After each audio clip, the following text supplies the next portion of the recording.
जय हिंद दोस्तों। आप सभी दोस्तों का मेरे YouTube चैनल पर दिल से स्वागत है। आप सभी का मेरे वीडियो देखने के लिए भी आभार है। ठीक है जी, आज बात करते हैं राहुल गांधी जी के उस बयान पर, जिस बयान को लेकर देश में काफ़ी चर्चा हो रही है। दोनों पार्टियां बीजेपी और कांग्रेस आपस में टकरा रही हैं। और टकरा क्यों रही हैं, इसका बहुत बड़ा कारण है, मैं आपको बताता हूं। बयान आया था नरेंद्र सरेंडर, मतलब एयर स्ट्राइक जो हुई थी पाकिस्तान के खिलाफ, तो वहां अमेरिका से ट्रंप ने फोन किया मोदी जी को और कहा कि सीज फायर को रोका जाए। और राहुल गांधी जी ने इसको नरेंद्र सरेंडर के नाम से प्रचार कर दिया। हालांकि हो हल्ला काफी हो रहा है, इस पे चर्चा भी काफी चल रही है, एक दूसरे से भिड़ंत हो रही है। अगर ये कोई क्रिकेट मैदान होता या कुश्ती का कोई मैदान होता तो मुझे लगता है कि मल्ल युद्ध होता, बहुत अच्छी तरीके से होता। क्योंकि ये राजनीतिक पार्टियां हैं, राजनीतिक लोग हैं, ये केवल बयानबाजी ही करते हैं, धरातल पे कुछ नहीं करेंगे। ठीक है जी, देखिए मजबूरी क्या थी, ये मिश्रित है। नरेंद्र मोदी जी कहीं पे सरेंडर हुए हैं और कहीं पर सरेंडर नहीं हुए हैं।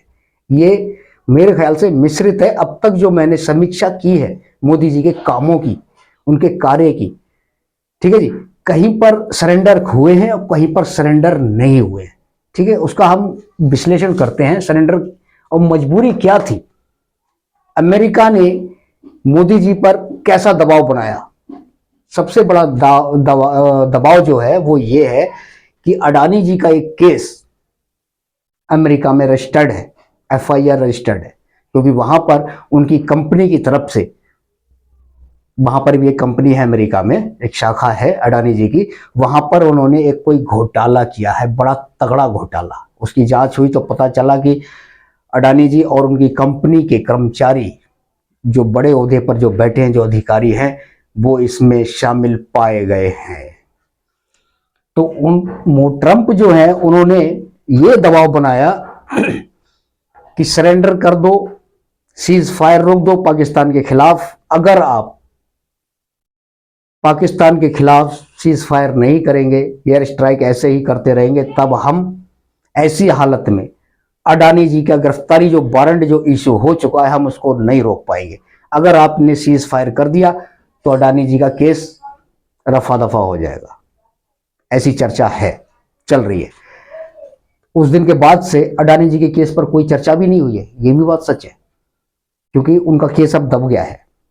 और 9 बार ट्रंप जी ने खुद कहा है कि मैंने सीज फायर कराया, मैंने सीज फायर कराया। वो लाउड स्पीकर लेके पूरी दुनिया में हो हल्ला कर रहे हैं, मैंने सीज फायर कराया। इसका नमक मिर्च लगा के जो बयान अब आ रहे हैं, इस पे बेचैन होना बहुत जरूरी भी है बीजेपी के लिए। ठीक है जी, अब कहां कहां सरेंडर हुए मैं आपको बताता हूं। देखिए मुकेश अंबानी जी, उन पर भारतीय बैंकों का जो कर्ज था, ठीक है जी, इकाई दहाई सैकड़ा हजार 10,000 के अगर इस हिसाब से हम देखें तो 49,000 करोड़ रुपया उन पे कर्ज था। और माफ किया कितना किया, दिया कितना उन्होंने, 455 करोड़ दिया, और 99.08% माफ हो गया। ये दुनिया के खैर छोड़ो, भारत के सबसे गरीब हैं ये दो लोग। सुभाष चंद्र का भी लोन माफ हुआ है। ये दोनों व्यक्ति बहुत इतने गरीब हैं कि सुबह को अगर नाश्ता कर लें तो लंच का पता नहीं कि इनको खाना मिलेगा कि नहीं मिलेगा, डिनर इनको मिलेगा कि नहीं मिलेगा। इनकी रोजी रोटी का कुछ इंतजाम है नहीं, बेचारे गरीब हैं, भूखे हैं, रोड पे फुटपाथ पे सोते हैं ये लोग, इसलिए इनका कर्ज इतना माफ कर दिया गया। ठीक है, सुभाष चंद्र जी पे 6,500 करोड़ का कर्ज था बैंकों का, 5,000 करोड़ माफ कर दिया गया। ठीक है जी, केवल 1,500 करोड़ ही उनको चुकाना पड़ा। वो पैसा किसका था भाई, वो मेरा था, वो आपका था, वो जनता का था। उस जनता का जो फुटपाथ पे सोती है, जो झुग्गियों में रहती है, जो मेहनत मजदूरी कर रहे हैं, पसीना बहा रहे हैं, जो जीडीपी में मेहनत करके जो योगदान दे रहे हैं, देश की अर्थव्यवस्था को मजबूत कर रहे हैं, ये उनका पैसा था। इन गरीबों को बेचारों को दे दिया, जिनको एक टाइम की रोटी भी इंतजाम करना मुश्किल हो जाता है। सही किया, माफ कर दिया। ये बहुत बेचारे गरीब है, ये दोनों बंदे, सुभाष चंद्रा जिसका जी न्यूज चल रहा है, जी अंपायर है, जी सिनेमा है, जी न्यूज है, ये बहुत सारे चैनल हैं, ठीक है, लेकिन इनको चैन से रोटी नहीं मिलती। बहुत भूखे बेचारे, सुबह नाश्ता कर लेते हैं तो लंच का पता नहीं, कोई दान कर गया तो कर गया, दे दिया किसी ने, दे दिया तो लो भैया खा लो, भूखे हो, ठीक है जी। अब विश्व बैंक का कर्ज हम पे कितना था? 2010 में 290 बिलियन डॉलर था, जब मनमोहन सरकार थी, कांग्रेस की सरकार थी केंद्र में, ठीक है जी। अब 2023 में 646 बिलियन डॉलर हो गया बढ़ के, और हमने ब्याज चुकाया 22.54 बिलियन डॉलर। अगर इतना ही जरूरी था माफ करना तो ये कर्ज क्यों लिया? जब हमारे पास माफ करने के लिए हमारी अर्थव्यवस्था ऐसी है तो ये कर्ज लेने की जरूरत क्या थी? सवाल सुलगता हुआ है ये। और अगर ये जो चीज है 4,555 करोड़ इन दोनों का मिला के जो बना है, क्या हम इसको नहीं निपटा सकते थे ब्याज को? आज देश का हर नागरिक कर्जदार है विश्व बैंक का, लेकिन इन लोगों को पैसा जो है, इनका कर्ज लोन माफ किया जा रहा है। आधार क्या था ये आप पूछिए सरकार से। हर जनता का फर्ज है, हर नागरिक का फर्ज है कि हमारा देश का पैसा इन लोगों को माफ क्यों किया गया? आधार क्या है माफ करने का? क्या ये भूखे हैं, नंगे हैं? क्या इनके तन पे कपड़ा नहीं है? यहां पर इन्होंने सरेंडर कर दिया मोदी जी ने, ठीक है जी। अब मान के चलते हैं 646, ठीक है जी, 4250 का हम अगर गुणा करते हैं, डॉलर इतना है, ठीक है, तो इतनी रकम के कर्जदार हैं हम। हर नागरिक जो अभी पैदा हुआ बच्चा, वो भी कर्जदार होके पैदा हुआ है विश्व बैंक का। लेकिन क्या करें, सिस्टम ही ऐसा है, जनता आवाज नहीं उठाती, जनता पूछती नहीं है कि आपने इनका पैसा क्यों माफ कर दिया, इनका लोन क्यों माफ कर दिया। क्या ये निम्न स्तर के जीवन जी रहे? नहीं, सब जानते हैं ये कौन लोग हैं, ठीक है। सरेंडर कहां हुए हैं? महंगाई पे भी, महंगाई बढ़ती जा रही है, हर चीज महंगाई बढ़ती जा रही है। आप लोग अपना घर चला रहे हैं, उन गृहिणियों से पूछिए, जो गृहिणियां मेरा ये वीडियो देख रही हैं, कि आपको तो सबको पता है कि आपका किचन कैसे चल रहा है, आप अपने घर का बजट कैसे बनाती हैं। फर्क देख लीजिए 2010 से लेके 2025 तक, कितना, जो चीज आप 10 रुपए का लेके आते थे आज कितने का है? ईमानदारी से सोचिए आप, ठीक है। लघु उद्योग बर्बाद हो गए, हमारी अर्थव्यवस्था चरमरा रही है, और शेयर मार्केट जो है वो नीचे ही जा रहा है। विदेशी निवेशक जो हैं वो भाग रहे हैं, और शेयर मार्केट जो है खत्म होता जा रहा है, जिसकी वजह से ये लघु उद्योग बर्बाद हो गए, ये बंद होने पे आ गए। कल मेरे दोस्त की एक फैक्ट्री यही है, पिछले कई वर्षों से मेरी उनसे उठ बैठ है, उनकी कल ही फैक्ट्री बंद हुई है, बेच दिया सब कुछ, काम नहीं था, पिछले 40 दिन से हाथ पे हाथ रख के बैठे थे।